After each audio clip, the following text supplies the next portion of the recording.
Joining us on the set, Laurent Bersiker, to take us through what's making headlines in the papers. Laurent, good morning to you. Good morning. A lot of attention with these Israeli airstrikes against Iranian targets.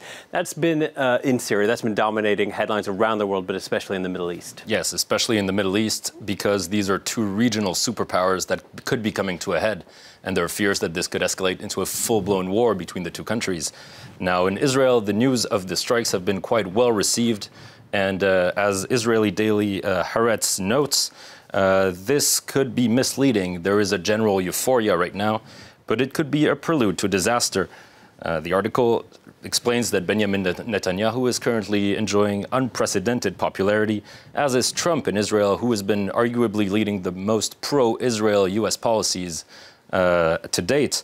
That's not only by pulling out of Iran, but also his decision to move the U.S. embassy to Jerusalem. However, the article draws on historical examples to warn that when Israel has tried to crush its enemies with force, it often backfired. The main example is the Lebanese Hezbollah, which was largely created as a result of Israel's involvement in the Lebanese civil war.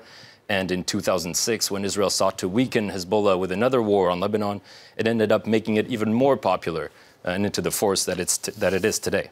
What about the Iranian press? What are they saying about these strikes? Well, not much. In fact, nothing at all. There's no mention of the strikes in any Iranian newspapers. Instead, they focus on the future of the nuclear agreement, which they express hope can still be salvaged.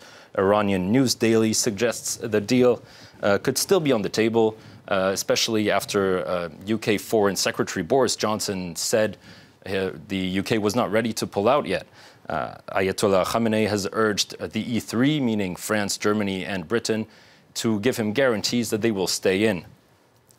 And Donald Trump certainly took a lot of people by surprise with this announcement. Yes, and it's really hard to tell if this was a premeditated, a strategic decision, or maybe another one of these impulsive moments of Donald Trump that we've seen. The Atlantic points out that even the most prominent critics of the deal are now starting to backtrack a little bit, and they're preparing alibis in case the decision proves to be a mistake. Several politicians, businessmen who spoke in favor of ditching the Iran deal previously are now saying, well, it was a good idea if we can find a better solution afterwards, which is far from given. Hedging their bets. Exactly. And the other big story of the day comes from Malaysia, where the opposition leader Mahathir Mohamad was just elected prime minister at 92 years of age. Yes, not the youngest, in fact, the oldest prime minister in the world. But more than that, what's important is that this marks the first change of a regime, if you will, of political party in Malaysia since its independence 60 years ago. The Malaysia Today daily now asks the question, a very legitimate question, is the ex-ruling party now capable of becoming a credible opposition force? And it argues that it will be difficult as it still has a lot of sway over the country's institutions. According to this article, it will need to reboot its entire structure if it wants to survive as a credible opposition party. And now to the United States, where another scandal involving treatment of African Americans by police is brewing. I saw this. It just doesn't ever let up in the U.S., does it? It never stops. This one happened at Yale University, which is a very prestigious college. And what happened was a white student called the police after she saw a black student taking a nap in the common room. She said she wasn't sure the black student belonged there. Thankfully, there were no arrests made. The black student only had to show her ID to get out of it, but she said she felt undermined and humiliated by the situation.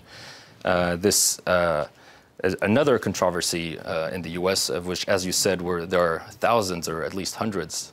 Yeah, most recently the one that we saw at Starbucks a few weeks ago, where two black men were arrested just for sitting there. Yes, that's kind of the follow-up to that story. And according to the New York Times, this new incident only adds to the long list of things that are dangerous to do while black in the U.S. Other instances include driving, walking, sitting down at a Starbucks, or checking out of an Airbnb, and now napping in a common room. The article argues that if a white person did any of these things, they would have no problem at all, and that there is therefore a problem of systemic discrimination that persists in the U.S. All right, thank you, Laurent Bersiker, with a look at what's making headlines. Thank you.